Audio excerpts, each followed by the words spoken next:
Good morning, Eamon and Isabel. Thank you for having me. Yes, it sounds utterly well. It's a sign of the farce that we're in. That the government is having to say, well, we'll have to ensure British people get priority for council housing. I think that typifies exactly why so many people are very annoyed and anxious about channel crossings. Is that they see people coming to the UK and quite often being given quite nice houses and being bumped up the council housing list, and it's just clearly not fair to a lot of other people who are really struggling, because the UK has a big housing crisis, it has a rental crisis as part of that as well, and if people just come in on a dinghy quite illegally, then it's extremely unfair. So obviously 1,000 travelling over the weekend, with the weather being mostly good before the storms started. I suppose it all plays into why we saw the Prime Minister just sort of 10 days ago coming out and saying his plan was working, because we'd had a spate of, I mean, cynical of me to say, but we'd had a spate of bad weather. I mean, do you think he can really say that the government's plans are working? At the time, I think it did seem more like that, but certainly every day since that speech seems to have gone against him quite significantly. If you look at it just quarter against quarter last year, it's actually only down 6% now on last year, which is, not really anything. I mean, the original forecasts were that the channel crossings would have risen, but the only reason they've not risen is because of a reduction in Albanians, at which there is news that the number of Albanians crossing could again be rising on what it was earlier this year. So it's still too soon to say on that front as well. You're watching, like everyone else, with Migration Watch. What can be done about this? What would you like to throw in for consideration? Well, the key thing, of course, is always to intercept, which is being done reasonably well by the Border Force and the Royal Navy, etc. And after that, of course, to detain and swiftly return to their home countries. In some cases, of course, you can't return someone to their home countries, but that's where something like the Rwanda plan is, of course, quite interesting and quite valuable, because that means that we can send them there to have their asylum claims processed, and then if they are then found to be without basis, then they have a new potential home there, or then they can then move on, whilst they're not then taking up housing stock in the UK and putting a burden on our own social services, which are at suffering tremendous pressures. So that's the key thing, getting to the stage where we can just detain quickly and return them quickly. But, that sounds right. A lot of people would say, yeah, don't see why you can't. They come ashore, you put them on a bus, you drive them to an airport where there is two planes always sitting fueled up, ready to go, and they'll fly them straight back to where? That's the point.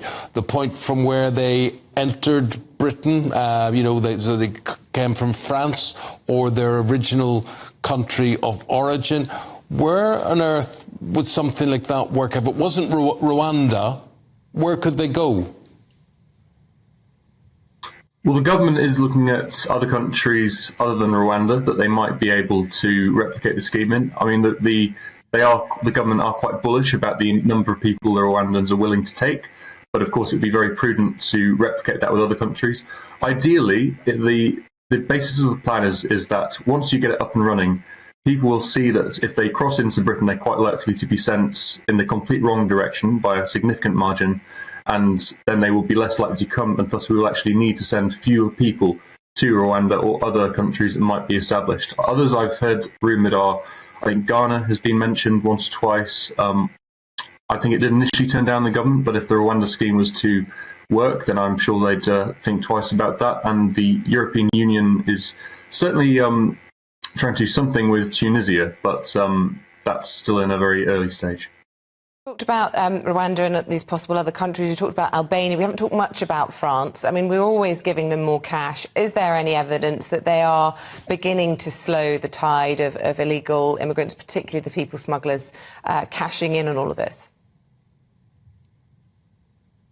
It's very hard to say with the France, because, of course, the government are always very eager to make it out that the French are doing everything they can and they're getting good value for their money, good bang for their buck.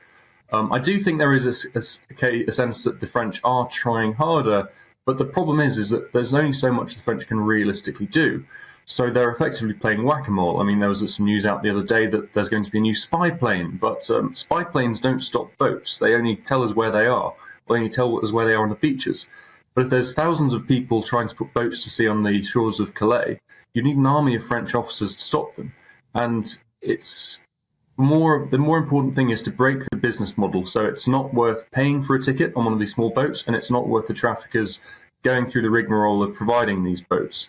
Yes. So once you make it unprofitable for both the customer and the person buying the boat, that's when it will stop working. There's only so much the French and not can do. providing social housing, not providing council housing ahead of people born in this country is a factor which may deter. I just want to know, Jeremy, overall, how solvable is this? I mean, I look at it and I don't think this is solvable. And I just think it's going to get worse and worse as climate change and geopolitical factors come into account with all of this.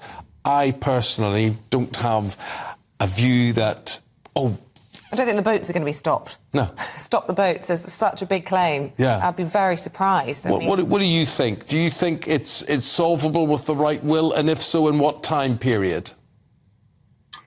Well, that is the big question. The whole point of the current illegal migration problem is that it's pushing the boundaries of a series of international legal obligations that the UK has signed itself up to over the past 75 or so years, since World War II.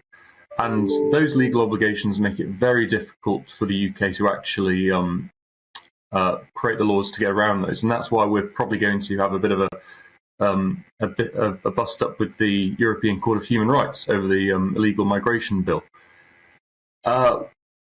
I think if the current plan doesn't work, and that's when people are really going to start saying we need to be looking at these international legal obligations and working out what it is that's stopping these things, because the pressures that are going to keep coming into Europe, as you say, quite rightly, are only going to keep increasing.